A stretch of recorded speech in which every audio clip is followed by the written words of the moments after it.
If everyone could please take their seats.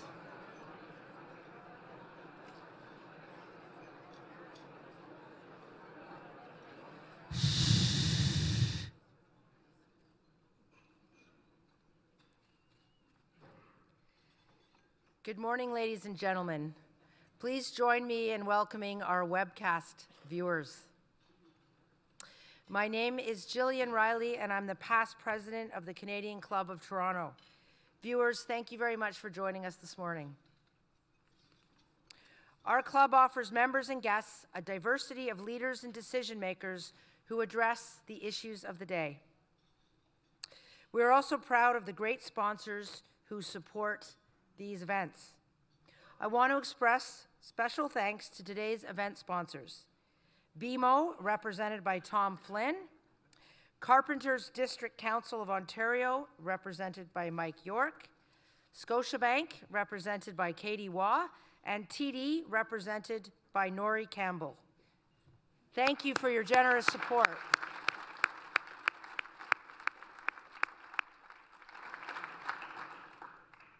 I would also like to acknowledge the youth and young leaders table that we have today. They are the Monk School of Global Affairs, sponsored by RBC, and University of Toronto Political Science Department, sponsored by Bell Canada. If you could please stand and be recognized.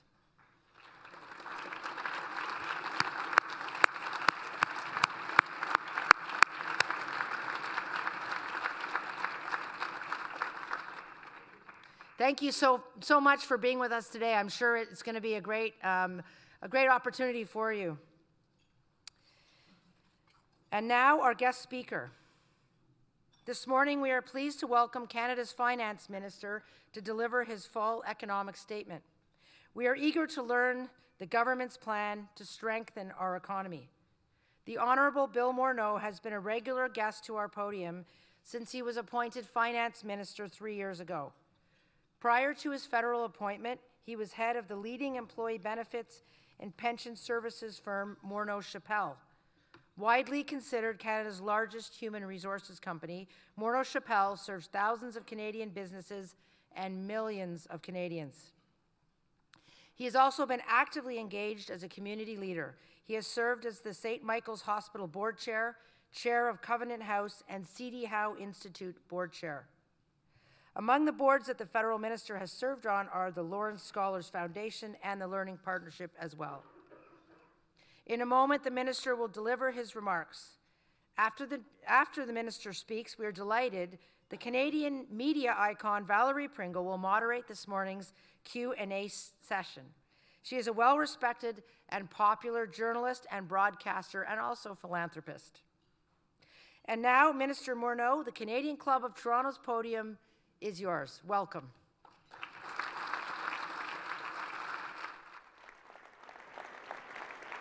Thank you. Thanks.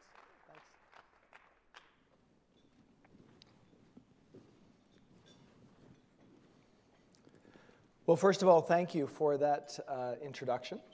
It's really an enormous pleasure to be here at the Canadian Club. Je voudrais remercier le Canadian Club pour le déjeuner aujourd'hui. C'est une chose importante d'avoir l'opportunité de parler avec les gens ici à Toronto, avec les gens qui travaillent dans le monde des affaires pour expliquer un peu notre programme pour améliorer notre économie pour le long terme. It's wonderful for me to be here, in particular among so many friends and people that I've worked with over the years, and to have the opportunity to give you an update on our nation's economy and a sense of what we're trying to achieve.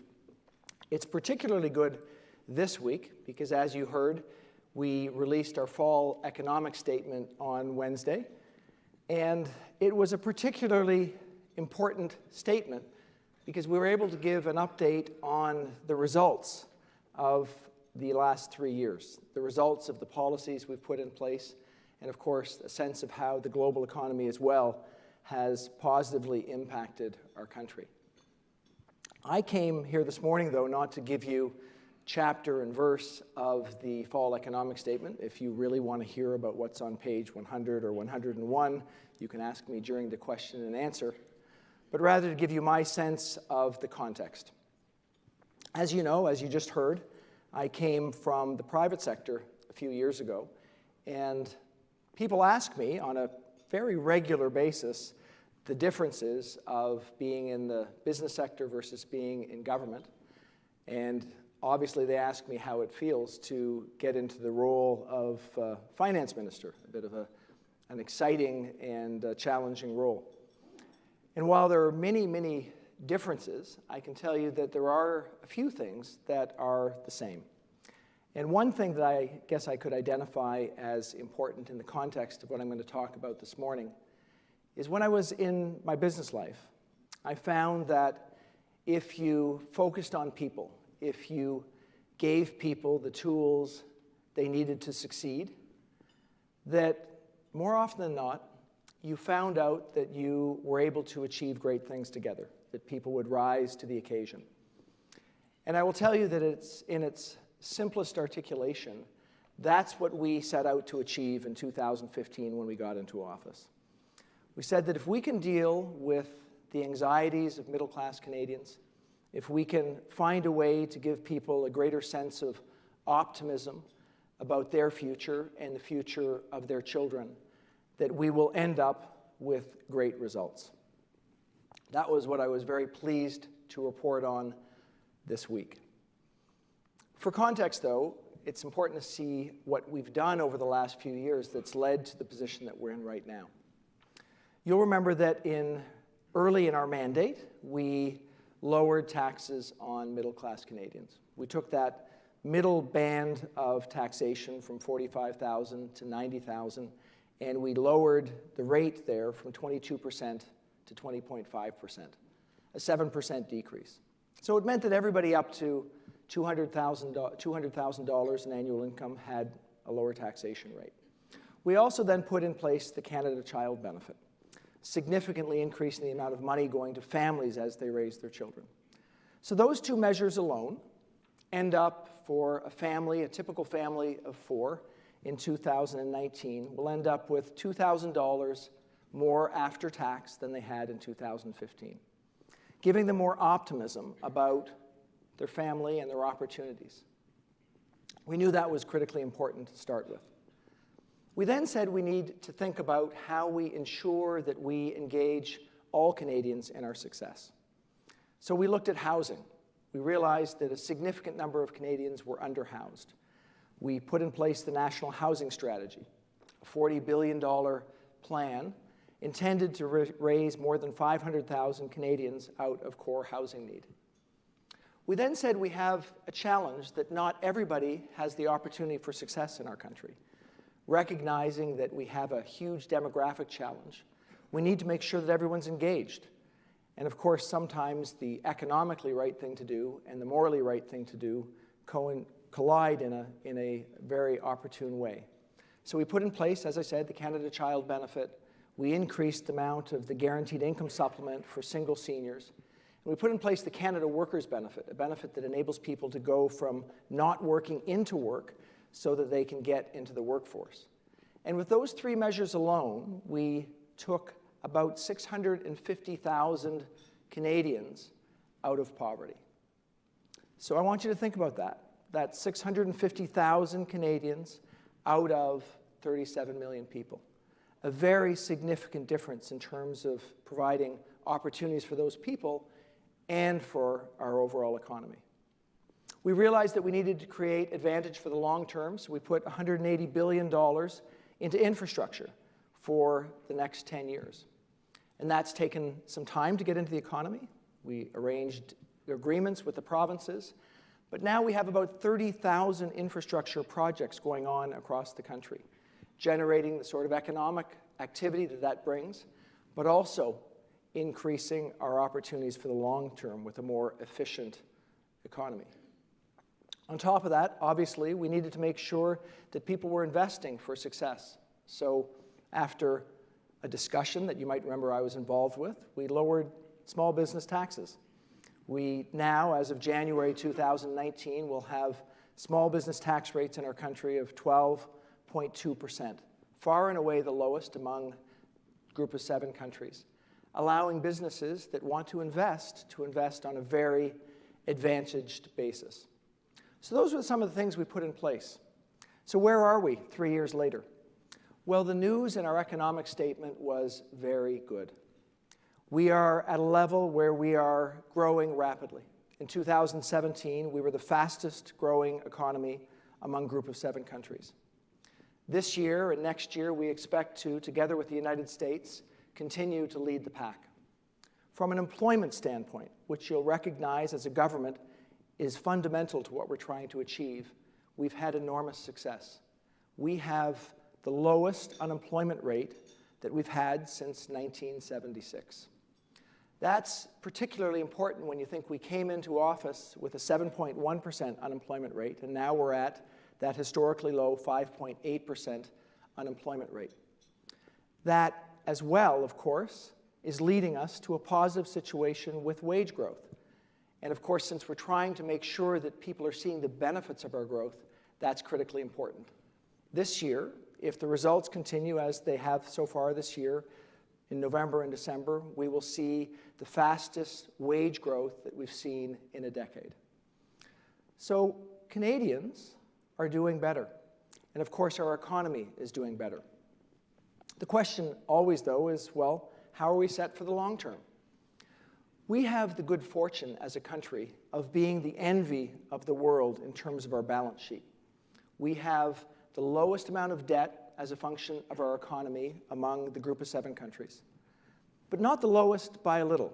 We are less than half of the average amount of debt among Group of 7 countries. So that is a very positive situation for us to be in, to be resilient in the face of whatever challenges we might face because of that fundamental situation that we find ourselves in. You'll remember that it wasn't that long ago that Prime Minister Chrétien and subsequent to him Prime Minister Martin had to deal with a very real challenge in terms of the amount of our debt as a function of our economy. So they did some things that made it very positive for those of us that have followed to make sure that we maintain that advantage, but recognize that affords us the opportunity to think about how we can continue to grow our economy.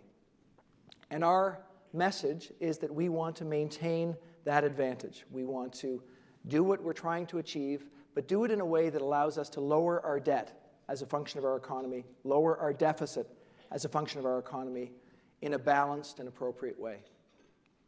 That's where we find ourselves today, and frankly, in the economic statement on Wednesday, that's what matters most to most Canadians. But we also had to think about how we maintain our success over the long term. So many of you will know that over the last 6 months, I've been out talking to business leaders, people who make investments in our economy, asking them what we need to do to make sure that we can continue to be competitive over the long term. We didn't, of course, predict when we put our electoral campaign together in 2015 that there would be a new and different occupant of the White House in the United States. Of course, that changed a lot of things in our world. It made business leaders more concerned around the nature of our trading relationship with the United States. That's what I heard. More concerned broadly with our trading relationship around the world. I also heard that we need to worry about how we ensure that businesses can invest with a regulatory burden that's appropriate to protect the health and safety of Canadians, but also ensuring that businesses can invest with the right amount of regulation. And I heard, of course, a concern that we need to be able to invest on a competitive basis with the United States. The business leaders I spoke to were, almost all of them, very focused on how they can continue to invest in our country. Patriots, yes, but also focused on how they can continue to be successful in a country where we're now seeing record corporate profits. So we set out this week to address those issues. We looked at the trade issue and we realized that, yes, we've made huge progress in getting to a new NAFTA. That was important. But there's still a sense that we need to do more in trade. So we laid out a marker. We said that we want to increase our trade outside of the United States by 50% between here and 2025, setting out a goal. We've been very successful at doing trade deals in this country. 2/3 of the global economy we have trade deals with. But we've been less successful in ensuring that we actually trade with those people after we get the trade deals. So we've said that we need to do something about that. We're putting more resources into trade commissioner services, more resources to help small and medium-sized businesses to actually trade in other parts of the world. On a regulatory basis, I'll tell you that a big amount of the concern obviously came from the oil and gas sector. The oil and gas sector right now is facing enormous challenge, very challenging differential in terms of the price that we get for the resources that we send to other parts of the world. So we know that we've done the most important thing we can do by moving forward on the Trans Mountain Pipeline and the expansion. We recognize that our resources, our clean resources in a country where we're putting a price on pollution, can make a difference in other parts of the world where, to be frank, some of them are still spending a lot of their energy dollars on energy sourced from coal. But we can't do that unless we get our resources to international markets. So we took that important step while we're also trying to make sure that we have an environmentally responsible approach at home. We know that the industry and the Alberta government continue to talk together, and that's something that we're going to continue to listen to, because it is an important challenge not only for Alberta, but for our entire country. I did hear other things about regulation, though, and we set forth in our economic statement an agenda to deal with regulatory issues that we heard from business people. If you take the time to go through it on a page-by-page basis, Kareem Bardisi told me he read it page by page, which means he has a very boring life. But if you do that, you'd see that we've listed a whole number of things that we're going to get at right away. But we've also talked about a process by which we can ensure that our regulatory environment protects Canadians, but also considers the economy and how we need to make sure that businesses can operate on an appropriate basis. And finally, last but not least, we looked at how we can ensure businesses can invest. We said that we don't need to worry, we don't think about the tax rate because we are now competitive. The United States, after all, moved themselves into a competitive position with other countries that had moved before them. But what we do need to make sure is that the next investment is an investment that people want to make here in Canada. So we decided to allow people to depreciate, to accelerate the depreciation on their investments in a way that allows them to invest rapidly in our country so that they can create jobs here and ensure that we have exciting opportunities in our country. The outcome of what we did means that on a basis of the next investment, an investor in Canada or an international investor coming to Canada will have a 5 percentage point advantage versus an investor looking to make that investment in the United States. And we think that's a very important measure to make sure that we remain competitive over the long term, reminding people that those investments not only help us next year and the year after, but those jobs come for the long term. And the good news is the economy is going well. So we were able to do that. We were also able to do some other things that we think are important. Ensure we have nutritious food in the north. Make sure that we have the ability to have social innovation with the Social Finance Fund. Deal with a journalism sector that's in a hugely challenging situation by recognizing that we need an independent free press to have a strong democracy. So we've taken some actions that we know are critically important for the long term of our country, and we hope that you'll agree that this is the right way to move forward when we have an economy that's so robust. So it's great to be here this morning. I'm looking forward to your softball questions and hoping that we can continue this dialogue so as we move forward with our Budget 2019 and our electoral platform, that we'll be able to incorporate your ideas and your thoughts in what we do to make our country a better country. Thank you.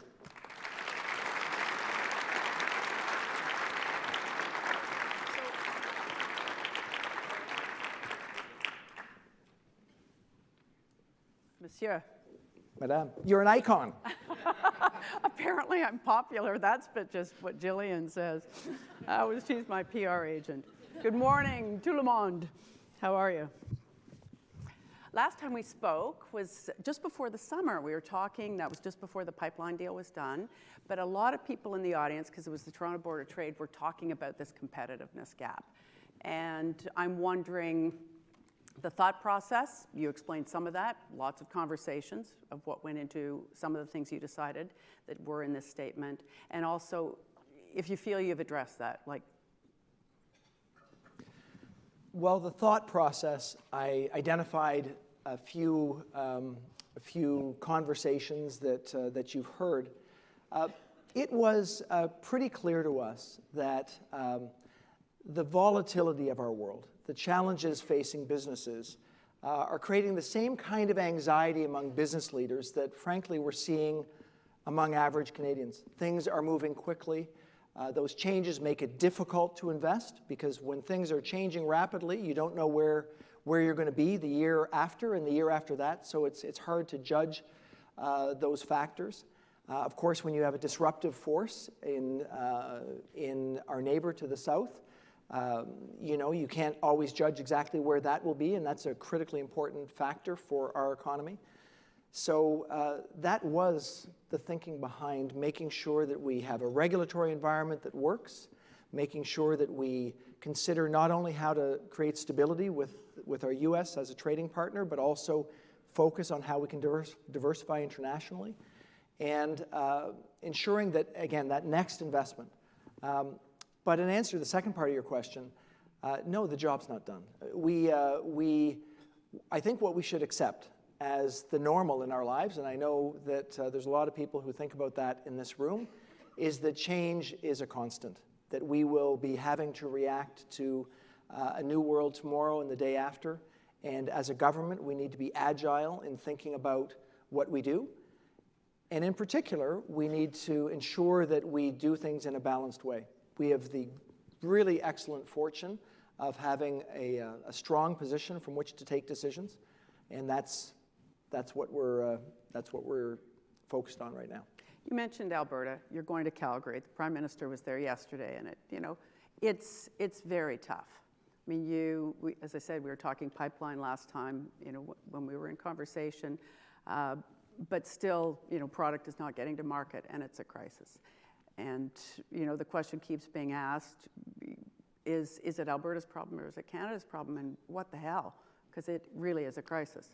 Well, we think it's Canada's problem. It's obviously most acute in Alberta. I just need to reiterate how big a decision it was for your government to decide to buy for $4.5 billion the Trans Mountain Pipeline. We saw that as the most cost-effective and safest way for us to get our resources to market. And the Trans Mountain Pipeline, as a pipeline, of course, is the one that has the least impact on people along the route, since it's actually twinning a pipeline beside a pipeline that's already existed since 1953. So that was an important decision that we saw as necessary and consistent with our overall goals of ensuring that we have an appropriate approach to climate change. I think the challenge now is this issue is acute.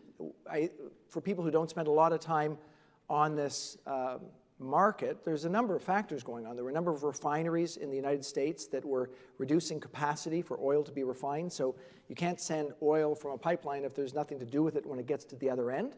Those refineries will hopefully come back online. There was a Line 3 pipeline that was expected to move forward more rapidly that is behind schedule. So there's a number of factors that are causing some acute challenge. The government is calling for help with trains, right? They are calling for help with trains. I mean, I guess one of the issues that we all need to think about is, are trains the most effective way to move that resource around the country? But it's something that's certainly under consideration, we know. So if there's a consensus among the industry, if people come to us with a consensus view on things that make sense, it's incumbent on us to listen. This is a very important issue, and we're going to continue to do that. There are quite a number of questions here that are very concerned about how you're sleeping at night, essentially. About that deficit. So that's my wife, who's here. And not just Nancy, but essentially, with the economy as strong as it is, here's one of the questions: if not now, when does deficit reduction become a priority. The numbers are big, and they're problems, and you can't just spend your way out all of them, right? So this, of course, as all of you read your newspapers, or if you read newspapers, I hope they do.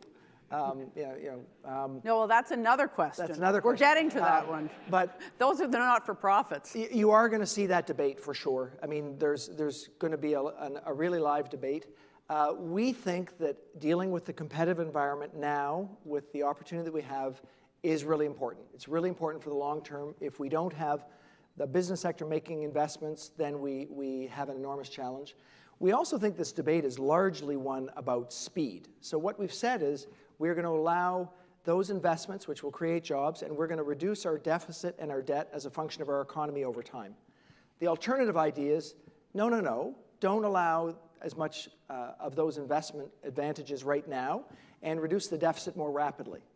Well, if we do the second alternative, when you take $18 billion out of the economy rapidly, even though it's a $2.2 trillion economy, you should expect that there will be impacts. You should expect that spending will be reduced on people. And we came in saying we want to make sure middle-class Canadians feel more optimistic. That's not consistent with what we're trying to achieve big picture.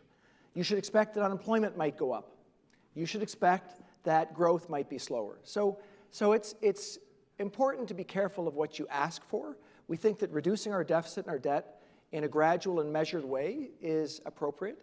And I want to remind everyone who's concerned about this, and yes, I do sleep at night because we have a very strong balance sheet. I was with a group of CEOs last week, and I looked at one of them on this comment, and I said, so imagine for a minute that you were in your sector, I won't tell you who it was, in your sector, you were the organization that had the lowest level of debt in your industry. You're in the best financial situation, but your analysts keep coming to you and telling you you need to focus on the debt. Well, you'd look at them like they were nuts. You'd say, well, wait a second, I'm the most competitive among all the other companies, and I should be focusing on growing my revenue or making my business more resilient or ensuring the long term.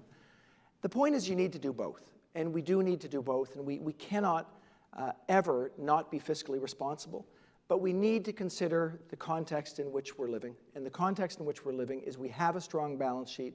We have an obligation to recognize that the anxiety that I identified about business people is broad-based anxiety among Canadians. And we need to find a way to ensure that people are feeling confident about their future if we want to have a confident future. Simple as that. Here's a question that just came. Are you committing to bringing universal pharmacare in? We as you know, we identified the challenge that Canadians face in getting pharmaceutical products as a really important one. It's probably for most people in this room, you have access to an employee benefit plan that provides pharmacare products for you. But it's important to recognize that that's not the case universally in our country, that there are a significant number of people that either don't have coverage or who are under-covered for pharmaceutical products. Obviously, pharmaceutical products are a critically important part of the healthcare system. So we have an advisory committee working on this issue, led by Eric Hoskins, a former health minister of Ontario. They're due to report back to us. And I will tell you quite honestly, I have actually not seen the outcome of their thinking, but we will be looking at how we can deal with this issue so that we have a system that works for all Canadians. That's what I think we would expect in a country that has universal health care. Tell me about we were talking about news media. Here, have a sip of water, please. We've got probably just about 5 more minutes or so. Some people would say our media companies and journalist outlets are not-for-profits already. You'll be giving some of them status. Was it a mistake, do you think, not to have named that independent panel? Because now, it's rampant, it's going to be favoritism, it's going to be skewed. Would it have been tidier had it been done and named? So for those of you who aren't paying attention to this raging issue in one sector of our economy, a critical sector, yes, nonetheless. The folks on the other side of the house from me are saying that when we say that we want to support a free press because it's important for a healthy democracy, they're arguing that by doing that we are somehow buying off the press. My first comment is, if we were trying to do that, I don't think we're going to be successful, because I've actually not found the press so terribly easy to deal with personally over the last couple of years. So I'm not sure I buy the argument.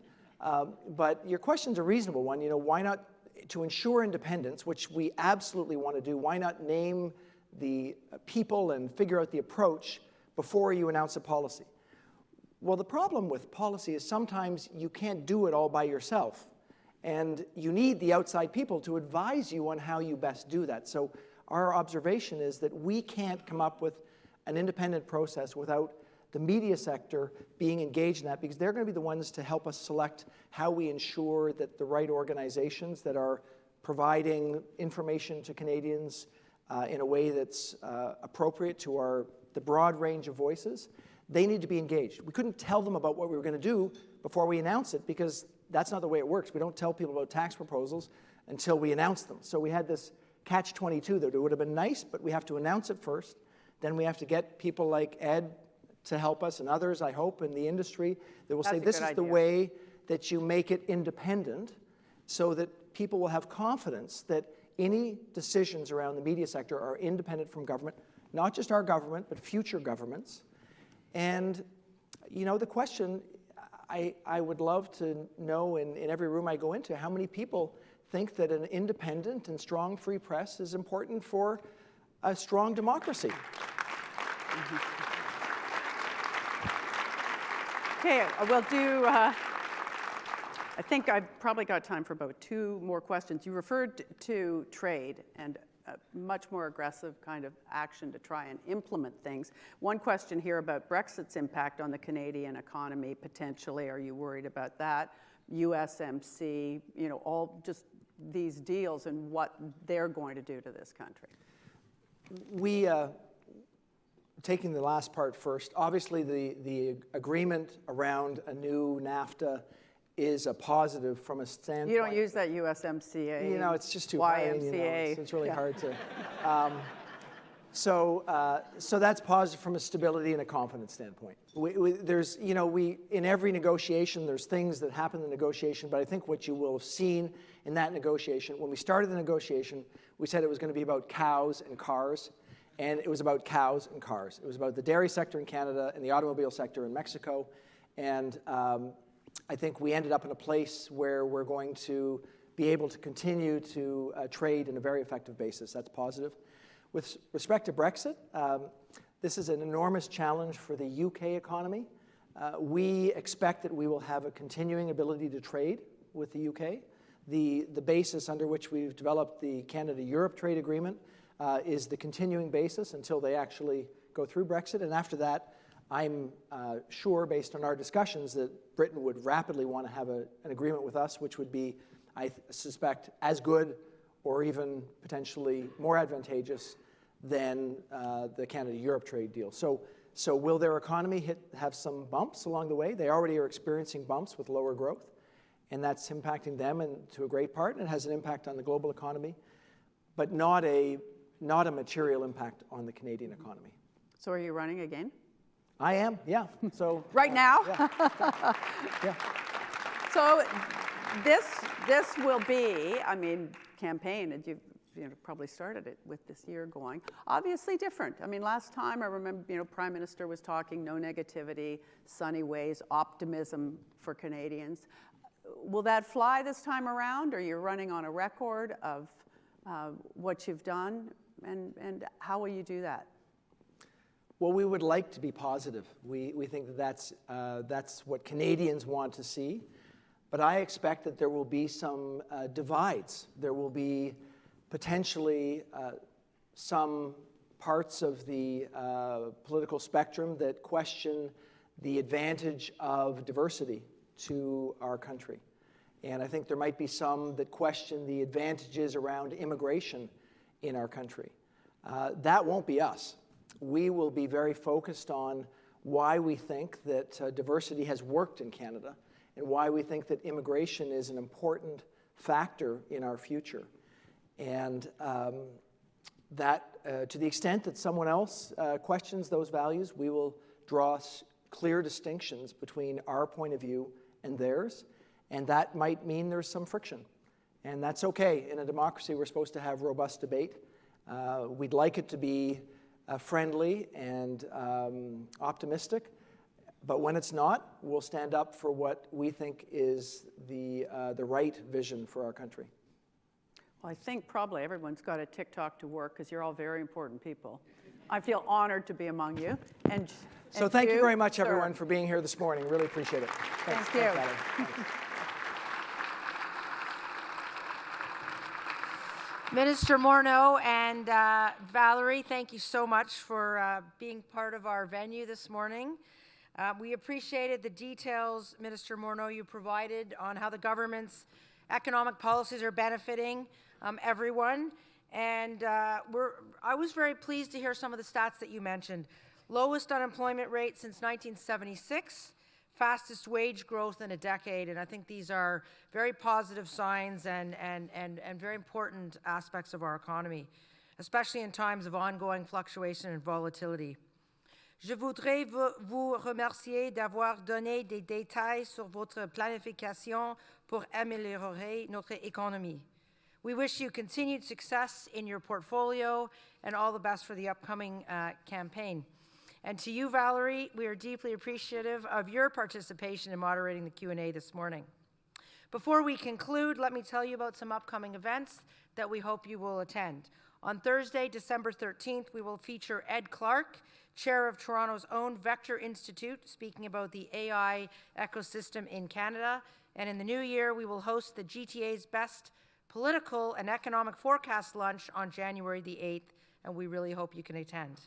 We'd like to once again acknowledge our sponsors for today's event, BMO, Carpenters District Council of Ontario, Scotiabank, and TD. We'd also like to thank MediaEvents.ca, Canada's online event space, and VVC live streaming for today's event. Thank you very much for being with us this morning. We hope you have a wonderful day and a wonderful weekend.